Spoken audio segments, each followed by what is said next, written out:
श्री राम जय राम जय जय राम।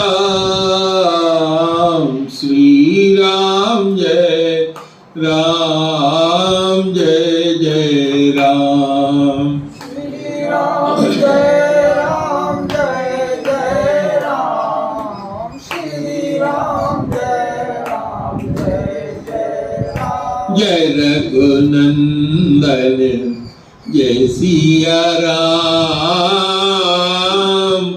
सीताराम जय सीताराम।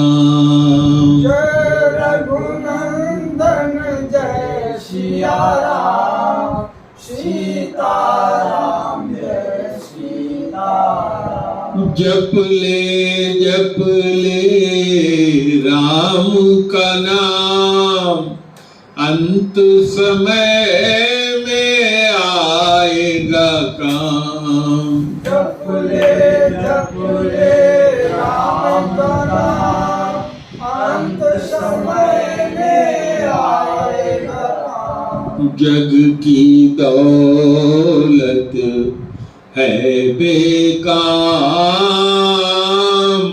अंत समय में न आए रे काम। जग की दौलत है बेकाम, अंत समय में न आएगा काम। श्री राम जय राम जय जय राम।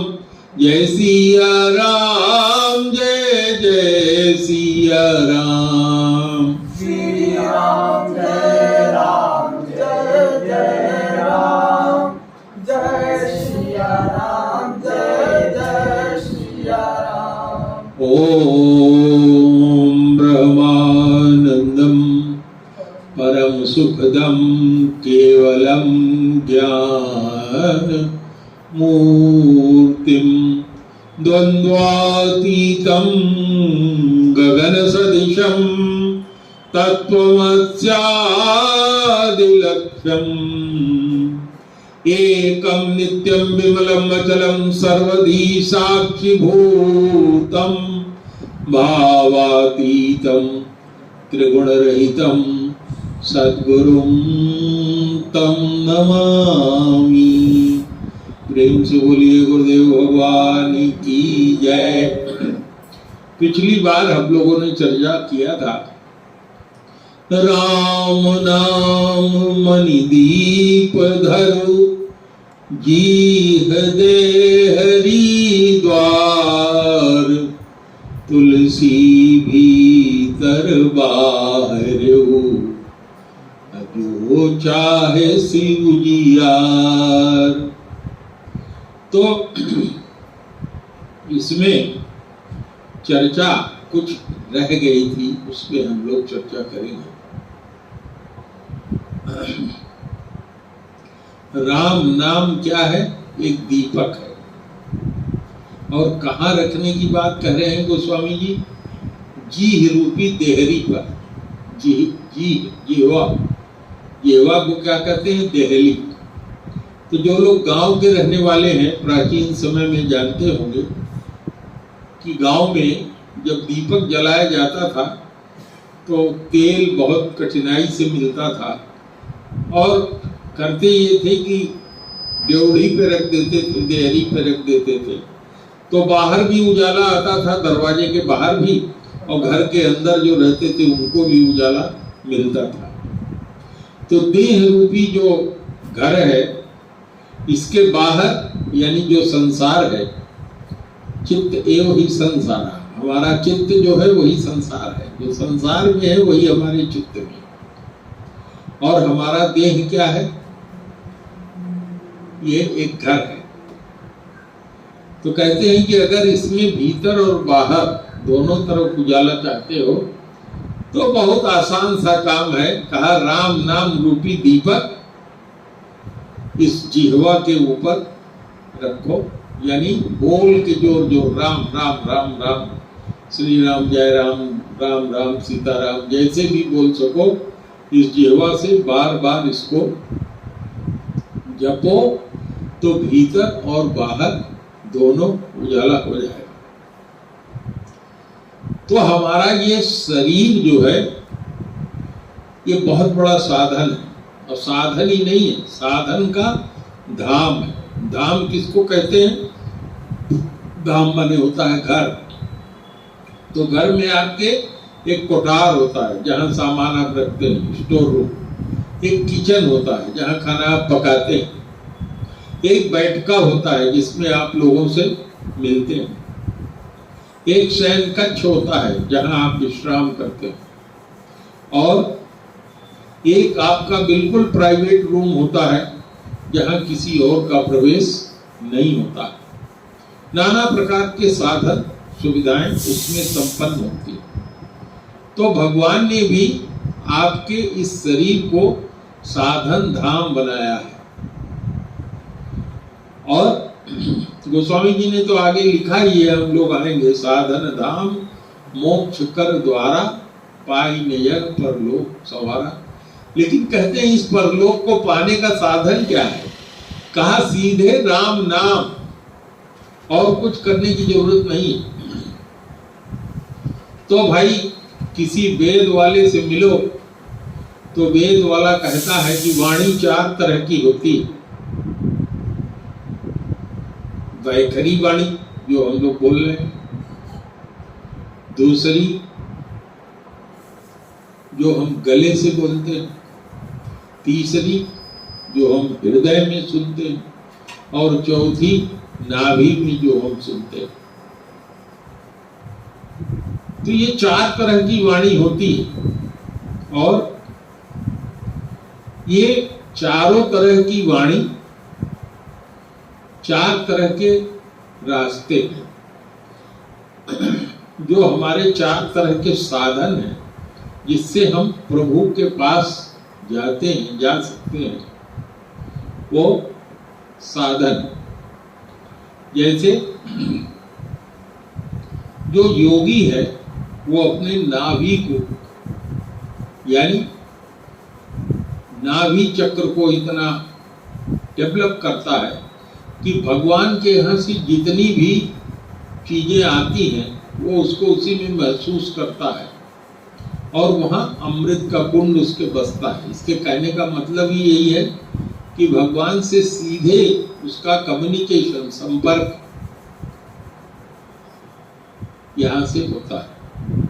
तो गोस्वामी जी कहते हैं कि जैसे योगी बनने के लिए बड़ी साधना की आवश्यकता है, यम नियम आसन प्राणायाम प्रत्याहार धारणा ध्यान और समाधि, और एक जीवन आपका पूरा ये चाहिए, और अंत समय तक इसे कर पाओगे कि नहीं कर पाओगे कुछ पता नहीं।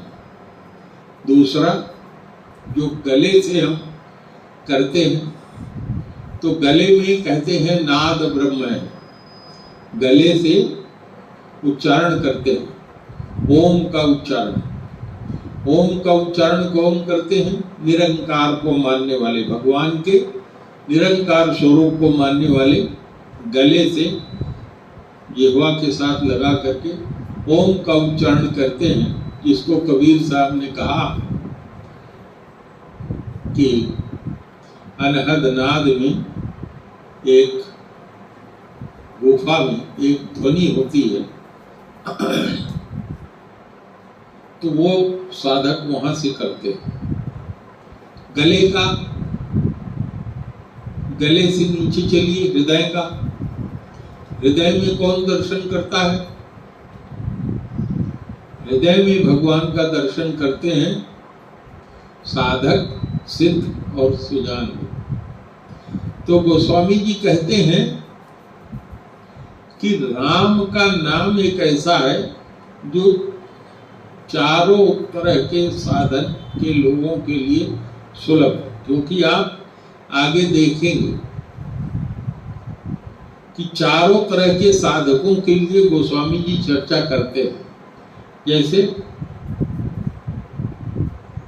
इसी चौपाई के ठीक बाद गोस्वामी जी लिखते हैं, नाम जी है जपी जागई जोगी, विरति विरंचि प्रपंच वियोगी। नाम कौन सा नाम? राम राम नाम। किससे जप करके? जिह्वा से, देहरी से, यानी उच्चारण करते हुए, बोलते हुए राम राम।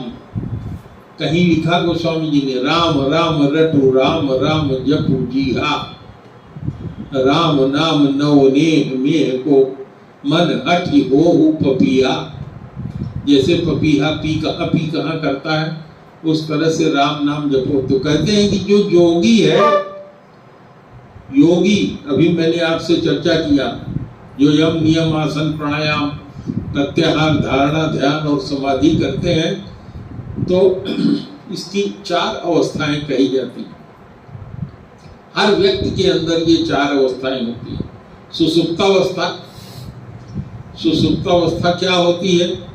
जैसे हम लोगों के बीच यहाँ कुछ लोग बैठे हैं, बैठे यहाँ है, शरीर उनका यहाँ है, सुन रहे हैं, लेकिन कुछ गुण नहीं रहे, कुछ अंदर जा नहीं रहा है। उदाहरण के लिए, हमने एक दिन मनोज को कहा भाई सब्जी ले आओ। मनोज गए सब्जी की दुकान पे, लौट के आए। मैंने कहा भैया मनोज, सब्जी की दुकान पर क्या क्या था? तो इन्होंने कहा गुरुजी वो तो मैंने देखा नहीं, आपने बैगन लाने को कहा था, नया वाला आलू लाने को कहा था, मिर्चा और धनिया लाने को कहा था, मैंने बस उतना ही लिया और चले आए। मैंने कहा अच्छा ये बताओ, दुकान पर बैठा आदमी कौन था? कहें कि ये भी मैं नहीं जानता वो कौन था, नाम उसका नहीं जानता, और कभी वो रहता है, कभी दूसरा आदमी आता है। मैंने तीसरी चीज पूछी, ये बताओ वहां और कौन कौन लोग खड़े थे सब्जी लेने के लिए? उन्होंने कहा ये तो मैंने देखा ही नहीं। कौन कौन और लोग खड़े थे? सब लोग लाइन लगाए थे। कोई कहता था मुझे प्याज दे दो, उसी समय एक माता जी बोल रही थी पहले मेरा धनिया दे दो, मैं बहुत देर से खड़ी हूँ। उसी समय एक आदमी कह रहा था मुझे टमाटर दे दो, आधा सामान तुमने दे दिया, आधा दे करके फंसाए हुए हो। तो उसको भी नहीं देखा। तो मैंने कहा उसके पास सब्जियां क्या क्या थी? तो कहा कि ये भी मैंने नहीं देखा, जो मुझे लेना था बस मैंने इसको देखा। तो इस तरह की अवस्था सुसुप्त अवस्था होती है। जब आप अपने घर से चले हैं साइकिल से, तो आपने नहीं देखा होगा कि मेरे से रास्ते में कौन मिला, कौन पैदल आ रहा था। वो कैठो गाड़ियां गुजर करके गई जब तक आप खुटियाना पहुंचे। कितने लोग साइकिल से गए, कितने लोग मोटरसाइकिल से गए, किधर गए, इधर गए, उधर गए। व्यक्ति के अंदर यह अवस्था होती है जिसको कहते हैं सुसुप्ता। और हर व्यक्ति के अंदर एक अवस्था होती है जिसको कहते हैं स्वप्नावस्था। जब आप नींद में हो जाते हैं तब आपकी चेतना जागती रहती है, और इस चेतना के जागृति को हम स्वप्न के रूप में देखते हैं। जो दिन में आप सोचे रहते हैं, बहुत सी ऐसी चीजें जो असंभव हैं वो आप स्वप्न में देखते हैं। आप इतने बड़े गृहस्थ हैं, रात को भिखारी हो जाते हैं, हाथ में कटोरा लेकर के रेलवे लाइन पर या स्टेशन पर भीख मांग रहे हैं, और नींद खुलती है तो देखते हैं मैं बिस्तर पर पड़ा हुआ हूँ। कोई कभी आपकी गर्दन काट देता है नींद में, कोई कभी तेज से रोता है, उसको जा करके लोगों को मैंने कई बार जगाया है। तो यह अवस्था कहलाती है स्वप्न की अवस्था।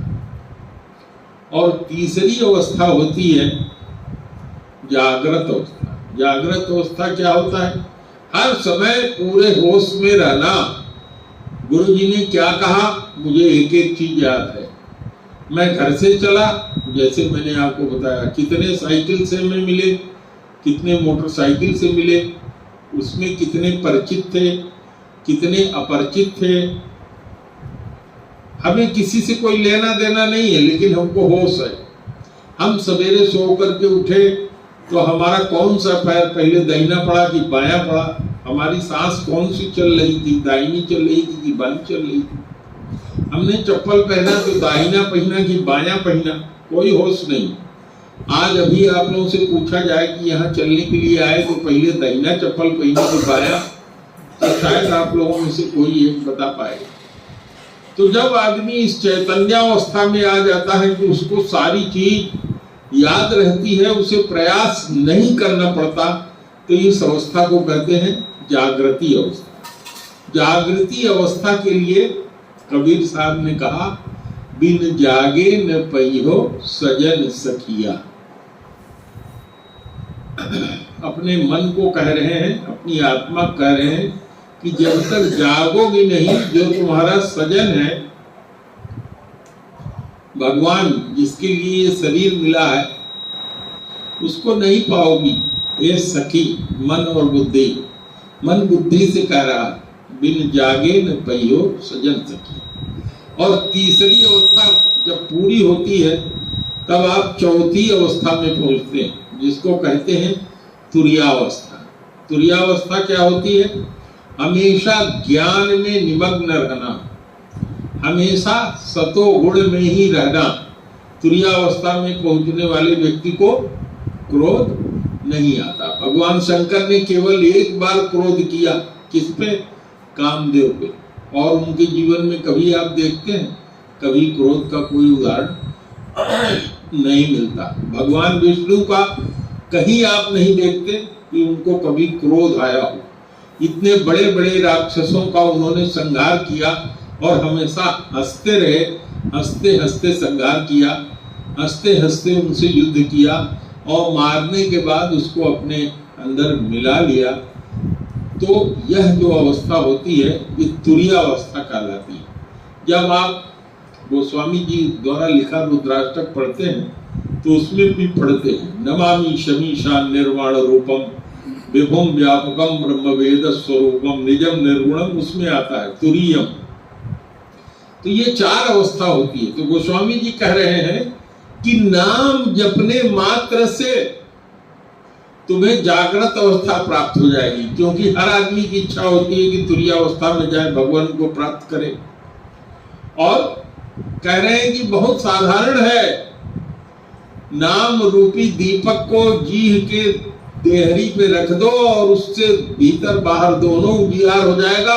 और उससे आगे क्लियर करते हुए, स्पष्ट करते हुए कहते हैं कि जो योगी होते हैं वो भी भगवान के नाम के प्रभाव से ही जागृत रहते हैं। जब आप योग दर्शन की किताब पतंजलि की उठा करके पढ़ेंगे तो 21वें सूत्र में पतंजलि कहता है, पहले अध्याय के यानी समाधि पाद के पहले अध्याय के 27वें सूत्र में वो कहता है, 21वें सूत्र से शुरू करता है और 27वें सूत्र में कहता है कि अगर तुम्हें अभिष्ट सफलता नहीं मिलती है तो उसका नाम ओंकार है, उसका जप करो। और आगे क्या कहता है? तत् जप भावनार्थम, उसका मतलब क्या है? वो है कौन जिसका आप जप कर रहे हो? उसकी चीज को, उसको समझो तो क्या हो जाएगा? जो आप चाहते हो प्राप्त हो जाएगा। गोस्वामी जी कहते हैं ये सब करने की आवश्यकता नहीं है, आपको राम नाम जपने से ही जागृत अवस्था प्राप्त हो जाएगी। और योगी लोग ओंकार का जप करते हैं, मैंने चर्चा आपसे किया, तो वो नाम के प्रभाव से ही जागृत अवस्था में रहते हैं। अब आगे क्या कहते हैं? दूसरे तरह के लोग क्या करते हैं? ज्ञानी लोग। मैंने अब योगी की बात कर लिया, अब ज्ञानी की बात करिए। ज्ञानी कहता है कि ज्ञान प्राप्त करने के लिए वैराग्य होना बहुत जरूरी है। क्यों? कह रहे हैं कि विरति विरंच प्रपंच वियोगी, जो ब्रह्मा के सारे प्रपंच हैं, हम लोग जो कुछ भी करते हैं सवेरे से अगले सवेरे तक, वो विधि प्रपंच गुण अवगुण सानी, ब्रह्मा ने सारे प्रपंच का निर्माण किया है गुण और अवगुण बना के, लाभ के साथ हानि, जीवन के साथ मृत्यु, इसी तरह से अर्थ के साथ अनर्थ, दिन के साथ रात, हर चीज द्वंद्वात्मक है। ये संसार द्वंद्वात्मक है। तो कह रहे हैं कि जो वैराग्य है, ये वैराग्य भी तुमको राम नाम से ही मिल जाएगा, और जिस भक्ति को तुम पाना चाहते हो, ये राम नाम जपने से ही भक्ति भी मिल जाएगी। कहने का मतलब क्या है? राम का नाम एक ऐसी सुधा है कि चारों तरह के जो खटकर्म हैं उसको करने की आवश्यकता नहीं है। जिस अवस्था में जैसे हो, इसमें कोई नहाने धोने की आवश्यकता नहीं, कोई दिग्बंध करने की आवश्यकता नहीं, कोई बंद करने की आवश्यकता नहीं। आप जानते हैं कि आचमन करते हैं, ओम अपवित्रः पवित्रो वा सर्वावस्थां गतो अपि वा यः स्मरेत पुंडरीकाक्ष सर्वाभ्यंतर शुचि। फिर कहते हैं अगन्यास कर लो। अगन्यास अंगुष्ठा का अगिन्यास, मध्यम उंगली का अगिन्यास, तीसरी उंगली का, चौथे का, नीचे ऊपर का, हृदय का, मस्तक का, पैर का, सबका अगन्यास। तो कहते हैं इस सब की कोई जरूरत नहीं है। क्या कहते हैं? किसी भी अवस्था में जैसे हो। कहीं उन्होंने बहुत स्पष्ट शब्द में कह दिया है, नाम जपत मंगल दिसि दसहु, भाव कुभाव अनग आ लसहु। तो राम का नाम एकमात्र, सब झंझट छोड़ करके जो तुम सिद्धि चाहते हो, रिद्धि चाहते हो संसार में, भीतर और बाहर, उन्होंने कह दिया कि भीतर का उजाला और बाहर का उजाला दोनों मिल जाएगा। अर्थात जीवन जीने का लाभ और परमार्थ का लाभ, यही हम लोग इस संसार में चाहते हैं। इसके अतिरिक्त और कोई क्या चाहेगा? दो ही चीज यही है संसार में। आगे कहते हैं बहुत स्पष्ट, क्या कहते हैं?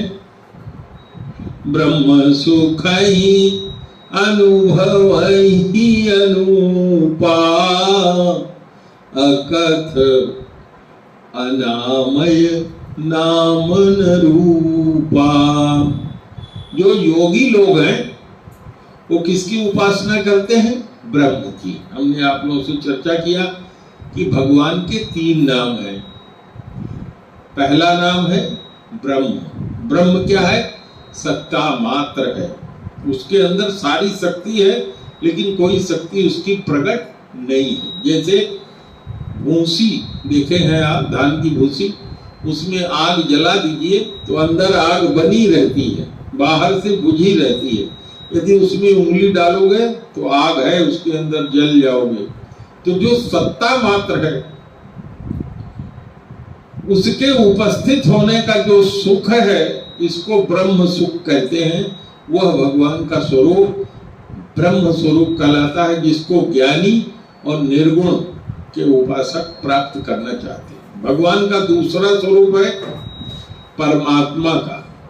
जब वो ब्रह्म अपने को कुछ प्रकट करता है भगवान विष्णु के रूप में, तो उसकी शक्तियां प्रकट हो जाती हैं। उसका नाम प्रकट हो गया, क्या नाम है? विष्णु। और उसकी शक्तियां क्या प्रकट हुई? लक्ष्मी। उसकी शक्ति प्रकट हो गई। शेष नाग के ऊपर वो सोया हुआ है, तो उसके साथ रूप भी है, विष्णु का एक रूप है, चतुर्भुज आप देखते हैं। उसका एक धाम भी है, के कारणों में वो सो रहा है, वैकुंठ का वासी है। तो नाम, रूप, गुण, धाम, ये 4 चीजें हो जाती, लेकिन अभी वो पूरा सगुण होकर के प्रकट नहीं हुआ। और जब वही सगुण होकर प्रकट होता है राम और कृष्ण के रूप में, तो वो क्या कहलाता है? भगवान कहलाता है। तो जो ज्ञानी है वो ब्रह्म सुख प्राप्त करता है, जो योगी है परमात्मा सुख प्राप्त करता है, और जो ज्ञानी है वो प्रेमानंद नहीं पा सकता। प्रेमानंद कौन पाएगा? केवल भक्त, जो भगवान का उपासक है। तो कहते हैं ब्रह्म सुख ही अनुभव ही अनुपम है, इसकी तुलना नहीं की जा सकती। और कैसे मिल जाता है? केवल राम नाम जपने से। जो सुख है, अगर गूंगे को गुड़ खिलाओ और उससे पूछो कैसा स्वाद था, तो बता पाएगा? नहीं बता पाएगा। तो इसी तरह से जो ब्रह्म का सुख है वो राम नाम जपने से मिल जाएगा। और वो ब्रह्म कैसा है? अनामय, शरीर के रहित है, बिना शरीर का है, इसका न कोई नाम है न रूप है। अब आगे देखिए क्या कहते हैं। जाना चाहि गूढ़ गति जेऊ, नाम जीर जपी जानई तेऊ। भगवान कौन है? परमात्मा कौन है? ब्रह्म कौन है? कैसे काम करता है? उसकी माया क्या है? जीव क्या है? ये संसार कैसे चलता है? अपने शक्तियों का कैसे उपयोग करता है? कैसे हम उसको जाने और उससे बचे भी रहें? भगवान की माया से कैसे बचे रहें? तो ये जाने जग जाई एराई। उस परमात्मा को, उस भगवान को, उस ब्रह्म को जान लेने पर यह संसार लगता है कि भगवान ही ये संसार के रूप में क्या है? प्रकट है। फिर उसको संसार दिखाई नहीं पड़ता, सब जगह भगवान ही दिखाई पड़ता है। तो जिसके जान लेने मात्र से सब कुछ भूल जाता है या सब प्राप्त हो जाता है। जो इस तरह की गूढ़ गति को जानना चाहते हैं वो भी भगवान के नाम का जप करके जान सकते हैं। और आगे कहते हैं, साधक नाम जपहि लय लाए, होहि सिद्धि अनुवादिक पाए। योगी लोग जब अपने परम उत्कर्ष को पहुंचते हैं, योग की परम अवस्था को, तो उनको 8 तरह की सिद्धियां मिलती हैं। अणिमा, गरिमा, महिमा, लघुमा, ईसत्व, वसित्व, इस तरह की 8 सिद्धि होती है जो हनुमान जी के लिए कहा जाता है अष्ट सिद्धि नवनिधि के दाता। तो ये 8 सिद्धियां योगी को मिलती है। अगर जरा से भी टूटी हो गई तो वहीं 0 पर पहुंच जाएगा, फिर सारी सिद्धि चली जाएगी, खत्म हो जाएगी। नाना प्रकार के उपाय करने के बाद तब वो वहां तक पहुंचता है। तो क्या कहते हैं कि अगर तुम राम का नाम लय लगा के, राम राम राम राम राम राम,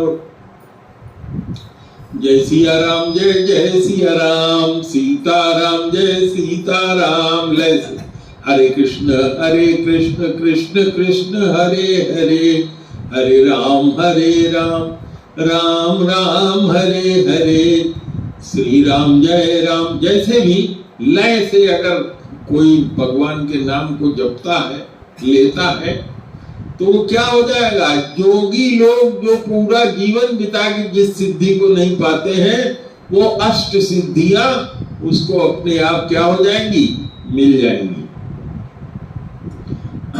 आगे कहते हैं, जपहि नाम जन आरत भारी। कहते संसार के दुख से, यदि बहुत दुखी है कोई व्यक्ति, खाने को नहीं अट रहा है, शरीर में रोग है, नाना प्रकार की परेशानियां हैं, संसार में दुखी ही दुखी है, तो ऐसा आर्त व्यक्ति भी अगर भगवान का नाम राम राम राम राम जपे तो क्या होगा?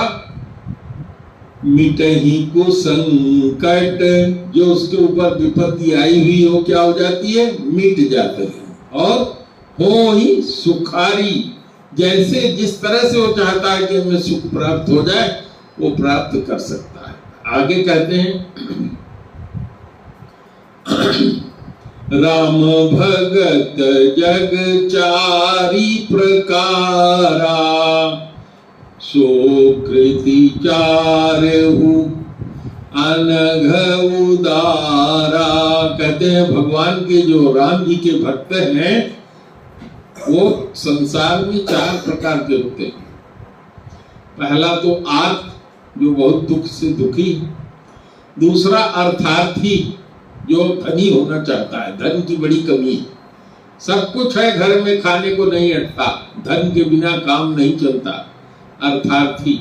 और तीसरा जिज्ञासु, जो ये जानना चाहता है कि भगवान है कौन, कोई शक्ति है कि नहीं है। ऐसे झूठ लोग कहते हैं गुरु लोग कि भगवान है, नाम जपो मिल जाएगा।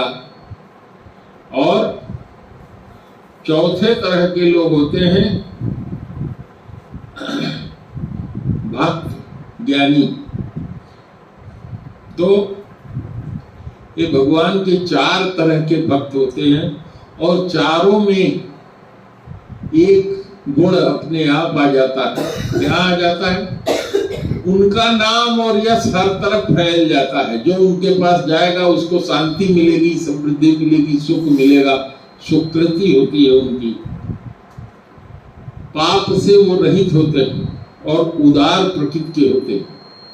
उदार चरिता नाम तो वसुधैव कुटुंबकम्, उनके लिए सारा संसार अपने परिवार जैसा ही है।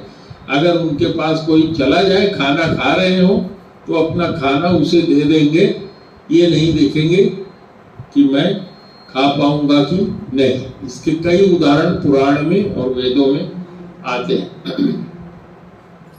चहु चतुर कह नाम आधारा, ये चारों तरह के जो लोग हैं इनका आधार केवल भगवान का नाम ही है।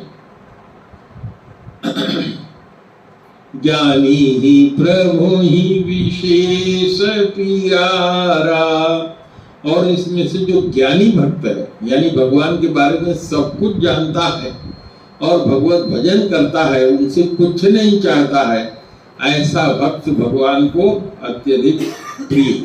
और कहते हैं कि ऐसा नहीं है कि ये केवल कलयुग में है, चहु युग चहु श्रुति नाम प्रभाव, चारों युग में, कलयुग, द्वापर, त्रेता, सतयुग, चारों युग में भगवान के नाम का प्रभाव पाया जाता है, उतना ही रहता है। लेकिन कलयुग में कलि विशेष नहीं आन पाऊ, कलयुग में चूंकि योग जप साधन ज्ञान ये सब हो नहीं पाएगा। कलयुग में तो विशेष रूप से भगवान का नाम का जप ही सब कुछ देने वाला है। कहते हैं सकल कामना हीन जय राम भगति रसलीन, नाम सुप्रेम पीयूष हृद तिनहु किए मन मीन। तो श्री राम जय राम जय जय राम, जय सिया राम जय जय सिया राम। श्री राम जय राम जय जय राम, जय सिया राम जय जय सिया राम। जय रघुनंदन जय सिया राम, सीता राम जय सीता राम। जय रघुनंदन जय सिया राम, सीता राम जय सीता। एक बार प्रेम से बोलो गुरुदेव